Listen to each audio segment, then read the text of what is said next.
क्या लगता है क्या कारण है? भाजपा लगातार कह रही है कि अब राहुल गांधी फेल होते जा रहे हैं लगातार मोदी जी के सामने जैसे जैसे चुनाव आ रहे हैं। देखिए, नरेंद्र मोदी जी पहले 5वीं में फेल हुए, फिर इंटायर पॉलिटिकल साइंस में फेल हुए और 2014 में किसी तरह जनता ने उनको घसीट के पास कर दिया, 19 में भी पास कर दिया, लेकिन वो फिर 24 में फेल हुए और अभी जितना भी चुनाव हो रहा है उसमें वो पास नहीं हो रहे हैं, उसमें वो फेल होते जा रहे हैं। जब वो फेल होते नजर आते हैं तो नड्डा साहब की फ़ोटो लगाई जाती है और जैसे वो पास होने लगते हैं तो मोदी जी की फ़ोटो आ जाती है।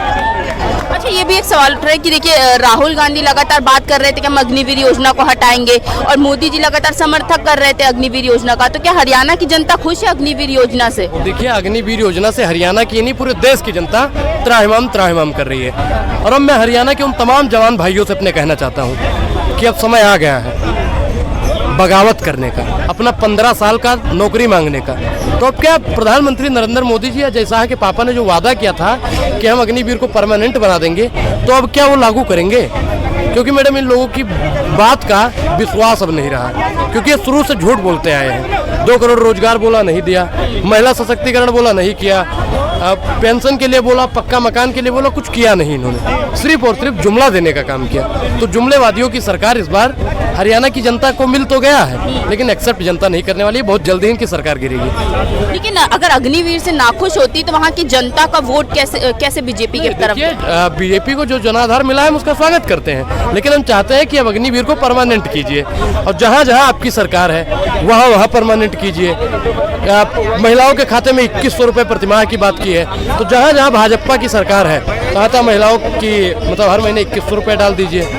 वहाँ पे बोला ओपीएस लागू करने के लिए, ओपीएस इन्हीं की सरकार में, अटल जी की सरकार में बंद हुआ था। तो जहाँ जहाँ भाजपा की सरकार है ओपीएस लागू कर दीजिए। भाजपा से हमारी सिर्फ इतनी ही डिमांड है, पहलवानों को खुश कर दीजिए, किसानों की आय को दुगना कर दीजिए, जो एमएसपी उसको लागू कर दीजिए, लेकिन ये कतई बात पूरी नहीं करेंगे।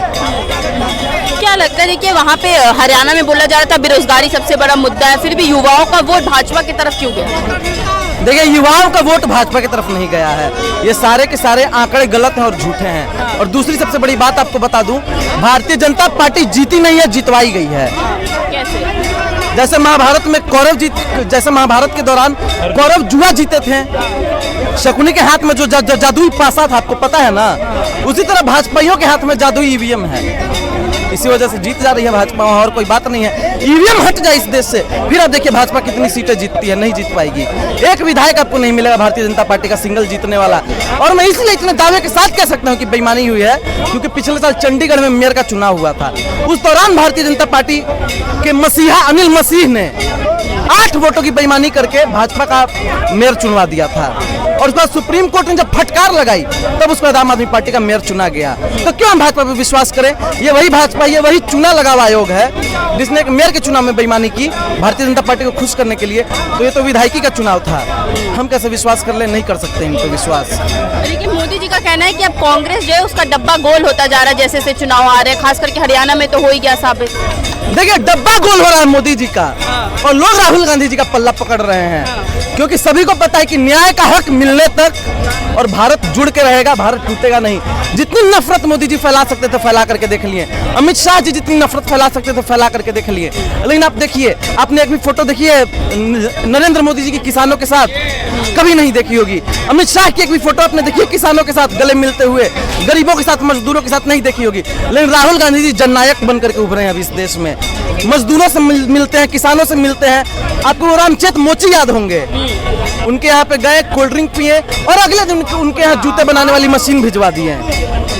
तो कई सारी चीजें हैं राहुल गांधी जी को आप देख सकते हैं, और नरेंद्र मोदी जी में जमीन आसमान का फर्क है। और जहाँ तक बात अग्निवीर योजना का, जहाँ तक अग्निवीर योजना की बात है, आपने भी बोला मैडम कि बीजेपी समर्थन कर रही है अग्निवीर योजना का और कांग्रेस विरोध कर रही है। तो मैडम, सतयुग हो, त्रेता युग हो, द्वापर युग हो, इन तीनों में 2 लोग हुआ करते थे।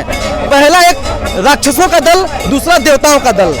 तो देवताओं का जो दल है वो अग्निवीर का विरोध कर रहा है, और जो दैत्यों का दल है वो अग्निवीर का समर्थन कर रहा है। दोनों चीजें हैं। बाकी तो हम भी युवा हैं। अग्निवीर पे एक लाइन बोलना चाहूंगा, 4 साल ढील द, नौकरी देके छीन ल, गरम मिजाज हमारा आर्मी वाला फील द।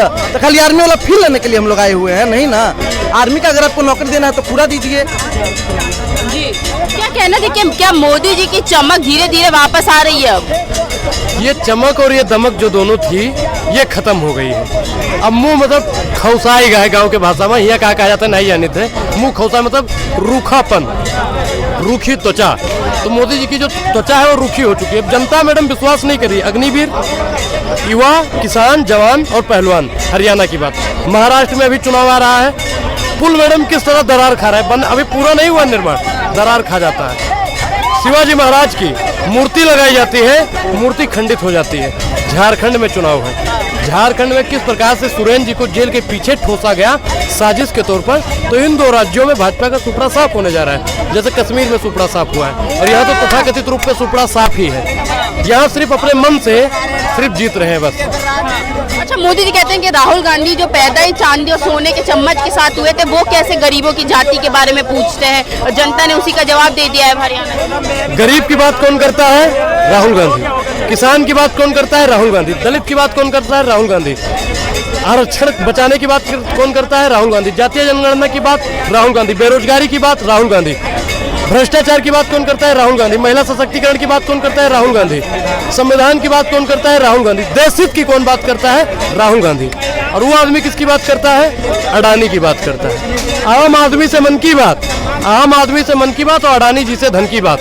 वह हरे शासन तेरा खेल, ईमानदार को होगी जेल। अच्छा, लेकिन मोदी जी तो उल्टा कह रहे हैं कि जाति में बांटने का काम किया था राहुल गांधी ने, और अब वो एजेंडा फेल होता हुआ नजर आ रहा है। देखिए, जाति तो इन्होंने बांटी है मैडम, जाति तो भारतीय जनता, जाट नॉन जाट। उत्तर प्रदेश में भी एजेंडा शुरू हो गया, यादव गैर यादव। लेकिन वहाँ की जनता, उत्तर प्रदेश की जनता पीडीए के साथ में थी, है और रहेगी। ये जितना भी जाति में मर्जी बांट ले, ब्राह्मण दलित में बांट ले, हिंदू मुसलमान में बांट ले, जनता इन मुद्दों पर उलझने वाली नहीं है। जनता जानती है और युवा जानता है, क्योंकि उत्तर प्रदेश में भी अब चुनाव आने ही वाला है, बिहार में भी चुनाव आने ही वाला है। तलवारों के साए पर इतिहास हमारा बनता है, जिस ओर जवानी चलती है उस ओर जमाना चलता है।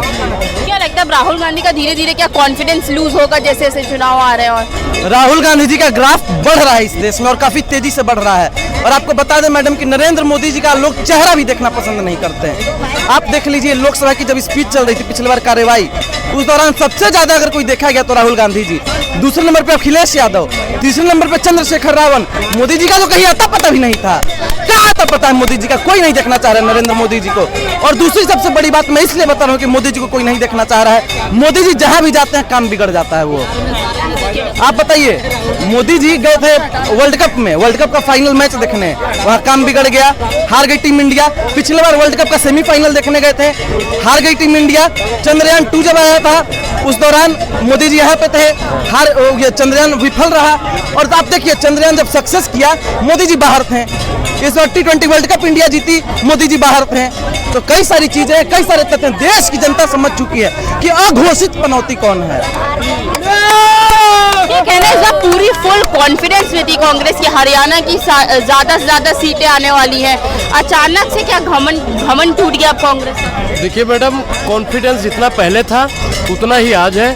कांग्रेस पार्टी चुनाव आयोग के पास में जाएगी, बाकी जो चुनाव आयोग का फैसला होगा हम लोग उसे सर्वोच्च मानेंगे, सर्वप्रिय मानेंगे। और घमंड मैडम, घमंड बीजेपी का टूटा था। लोकसभा के चुनाव में पूरी भाजपा एक एजेंडा चला रही थी और जोर जोर से कह रही थी कि राम मंदिर हमने बनवाया, राम मंदिर। अयोध्या से हार गई और इस बार 370 का नाम ले रही थी।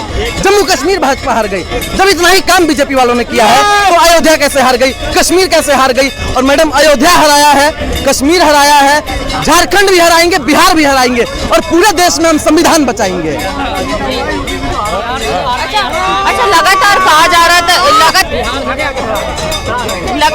रहा था कांग्रेस की तरफ से कि वहाँ की जनता पे अत्याचार हो रहा है, वहाँ की जनता परेशान है, महिलाएं परेशान है, युवा परेशान है, फिर भी शहरी इलाकों में वोट भाजपा ले गई। देखिए मैडम, ग्रामीण इलाकों में जहाँ पे वाकई में दुनिया परेशान है, जनता परेशान है। हरियाणा में महिलाओं की स्थिति क्या है? आशा वर्कर को पीटा, सरपंचों को पीटा, आंगनबाड़ी को पीटा, पहलवान को पीटा, किसान को पीटा, जवान को पीटा, सबको पीटने का इन्होंने काम किया। अब अंत में क्या हुआ? ईवीएम ने इनकी तरफ पीटा। तो स्लो करके, स्लो मोशन से इनको जिताया गया है। स्लो करके क्या अब और भी राज्य जीतने वाली है भाजपा? नहीं मैडम, अब ईवीएम से चुनाव ही नहीं होगा। कैसे?